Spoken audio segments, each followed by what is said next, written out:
Halo, Assalamualaikum warahmatullahi wabarakatuh. Berjumpa lagi dengan channel saya. Jadi Sehundi, gimana kabarnya teman-teman hari ini? Semakin baik, dan semakin sangat baik. Itu yang saya harapkan dari teman-teman. Mudah-mudahan pada hari ini sudah bisa beraktivitas seperti biasa, sudah bisa bekerja seperti biasa, dan sudah bisa makan seperti biasa, dan sudah bisa berpikir seperti biasa tanpa ada memikirkan sesuatu hal yang ada di dalam tubuh kita. Teman-teman yang belum menghitamkan tombol merahnya, silahkan dihitamkan dulu. Yang sudah bergabung di channel saya ucapkan terima kasih. Saya tidak bosan-bosan mengajak teman-teman untuk bergabung bersama saya. Yang mau sharing via WA, mangga. Di kolom komentar juga mangga. Atau mau telepon juga mangga. Ya, itu semua gratis. Dan subscribe pun gratis. Ya, silahkan dihitamkan dulu tombol merahnya. Oke teman-teman, yang paling saya banggakan ya, hari ini saya lumayan capek ya, beberapa hari ke belakang itu jadi ya terlalu sibuk menyibukkan diri sendiri gitu kan. Seperti teman-teman lah, harus menyibukkan diri teman-teman, tapi bukan dengan sensasi ya, dengan kegiatan. Teman-teman, kali ini saya akan membahas beda orang, beda proses ya.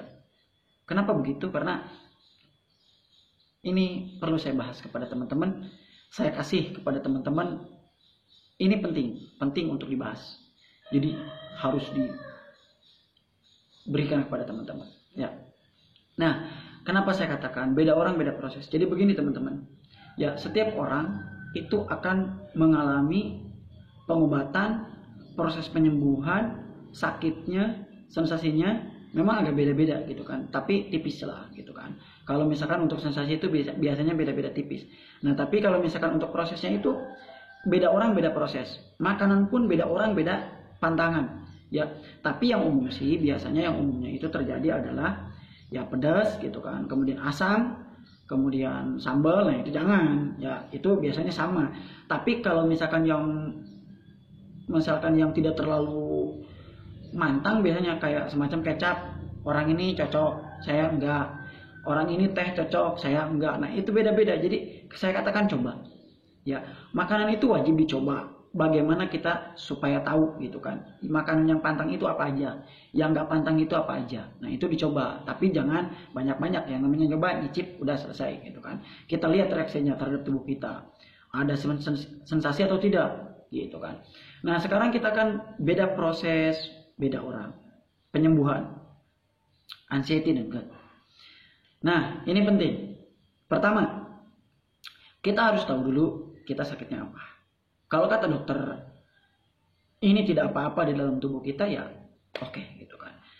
Kalau misalkan GERD kan kadang naik, atau asam lambung itu kadang naik, kadang enggak. Jadi dia kadang ada berhenti, kadang dia ada juga nyerang gitu kan. Kalau misalkan saat itu ya berarti itu GERD kita standar-standar aja lah gitu kan. Bedakan ya, ada dispepsia fungsional, ada dispepsia organik, ya itu bedakan ya.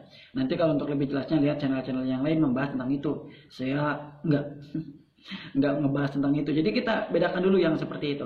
Kalau misalkan ke fungsional gitu, mungkin ya kita makan itu tidak terlalu pantang banyak. Tapi kalau misalkan ke organik ya mungkin ada saja beberapa pantangan makanan gitu. Nah, teman-teman, saya dengan teman-teman yang ada yang nonton video ini, walaupun saya katakan saya itu sembuh dengan daun jambu biji dan temulawak, itu kalau ke teman-teman belum tentu cocok. Jadi di sini beda prosesnya. Ada yang lama, ada yang sebentar. Ada yang sebentar, ada yang lama. Ya saya itu yang termasuk yang lama teman-teman. Ya kalau misalkan mudah-mudahan teman itu yang sebentar lah gitu.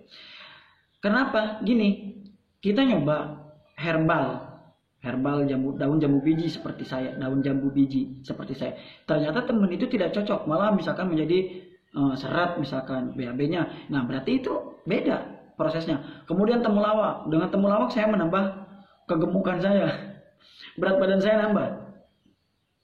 Nah, dengan temulawak saya nambah, tapi ada beberapa teman-teman yang memang dengan temulawak dan gula aren itu BB-nya tetap tidak naik gitu. Nah, disinilah prosesnya gitu kan. Harus bisa membedakan proses orang lain dengan proses diri kita gitu kan. Ada orang yang lain cocok dengan misalkan pisang kepok, tapi ada beberapa orang yang tidak sembuh dengan pisang kepok. Nah, itu kita harus bisa membedakan prosesnya seperti itu teman-teman ya. Nah, jadi kenapa kemudian kita jangan banding-bandingkan. Jangan bandingkan proses kita itu dengan proses orang lain. Memang ada yang lama, ada yang sebentar bersyukur, yang lama sabar. Jangan yang lama mengeluh, yang sabar takabur, jangan. Jadi kita harus introspeksi diri kita dulu, gitu kan. Jadi prosesnya tetap kita lakukan. Ya, prosesnya kita tetap lakukan, tapi jangan sekali-kali membandingkan, apalagi mengeluhkan. Kok si itu mah ya baru 1 kali minum juga udah ada kebaikan. Lah kenapa ambo gitu kan, saya yang udah lama nggak baikan juga gitu kan. Nah, di sini ya kita jangan terlalu pesimistis gitu kan. Jangan terlalu seperti itu ya. Ikuti aja prosesnya, lambat laun.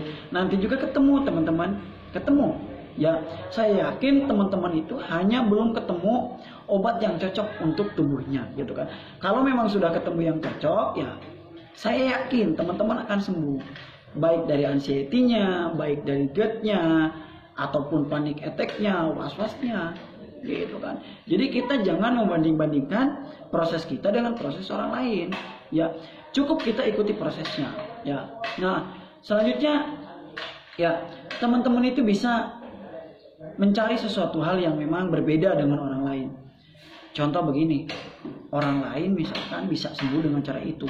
Kita plesetkan sedikit-sedikit. Ya, kita ubah sedikit-sedikit. Bagaimana supaya penyembuhannya itu bisa didapat oleh kita. Pokoknya 3P-nya itu betul-betul ya dilaksanakan. Ya, pola pikir, pola hidupnya, kemudian pola pokoknya baguskan lah itu pola makannya ya. Soalnya apa? Kalau misalkan kita tidak menjaga P-nya juga gitu kan, biasanya ada kesalahan dalam pengobatan kita, ada kesalahan dalam caranya, kita akan drop lagi, kita akan kena lagi anxiety ataupun GERD-nya gitu kan. Jadi tetap kita harus step by step melaksanakan itu semua ya, gitu kan, ikuti prosesnya. Kemudian ya, kata saya juga, tolong proses itu akan berbeda-beda gitu kan.